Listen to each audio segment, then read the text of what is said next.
Community চলেছে, আমরা একই প্ল্যাটফর্মে কেন যাবেন না? আর দ্বিতীয় প্রশ্ন হচ্ছে যে এই আন্দোলনের মাধ্যমে কাকে আসলে চাপে রাখতে যাচ্ছেন, সরকারকে নাকি বিএনপি? এখানে মূল ব্যাপার হলো আমরা ভিন্ন ভিন্ন আমাদের স্টেজে বা আমাদের দলীয় ফর্মে আমরা নিয়ম অনুযায়ী এই যে বিষয়গুলো আজকে আমরা উল্লেখ করেছি, এটা অন্য অন্য রাজনৈতিক দলের সাথে আমাদের আলোচনা হয়েছে, তারাও এর সাথে ঐক্যমত পোষণ করেছে। আমরা আমাদের অবস্থান থেকে আমরা এই কথা বলতে থাকবো। একটা সময় যখন আসবে, যখন দেখবো এখন পরিবেশ হয়েছে, তখন একটা আওয়াজও আমাদের সকলে আসার সম্ভাবনা আছে। এটা যাদের দায়িত্বে আছে, এখানে তো সরকারের দায়িত্বে, সরকার যেহেতু অন্তর্বর্তীকালীন সরকার, আমরা তো তাকেই চাপে রাখবো। এটা তাদের প্রতি আমাদের আহ্বানগুলো। গতকাল আমাদের খেলাফত মজলিস আপনাদের সেম কর্মসূচি, একটু আগে জামাত ইসলাম নিয়েছেন সেম কর্মসূচি, আপনারাও তার মানে আমরা ধরে নেব কি আপনারা ইসলামী দলগুলো এক হয়ে এই আন্দোলনে নামছেন?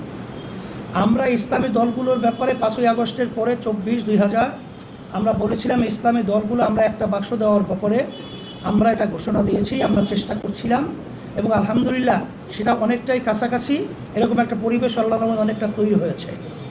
এর সাথে সাথে আমরা আরেকটা কথা বলেছি যে যারা নাকি দেশপ্রেমিক রয়েছে, মানবতা প্রেমিক রয়েছে, তাদেরকে আমরা সাথে নিয়ে আমরা দেশ গড়ার ব্যাপারে, আমরা নির্বাচনের ব্যাপারে আমাদের একটা বাক্স দেওয়ার ব্যাপারে চিন্তা আমাদের সেটাও কিন্তু মাথায় রয়েছে। সেটা সময়ের ব্যবধানে অবস্থার পরিপ্রেক্ষিতে সেটা আমরা ওইভাবে আপনাদেরকে দেখাবো ইনশাআল্লাহ। হ্যাঁ,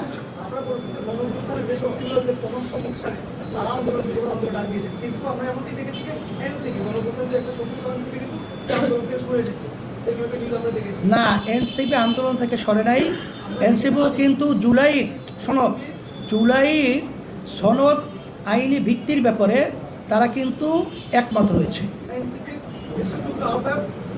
তারা যুগপথের ব্যাপারে তারা বলছে, যুগপথের ব্যাপারে বলছে, কিন্তু আমাদের যে দাবিগুলো, সেই দাবিগুলোর ব্যাপারে তারা কিন্তু ভিন্নতা মত প্রকাশ করে নাই।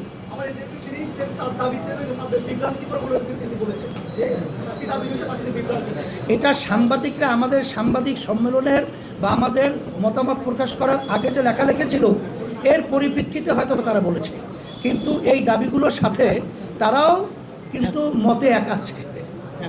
আর কোনো কথা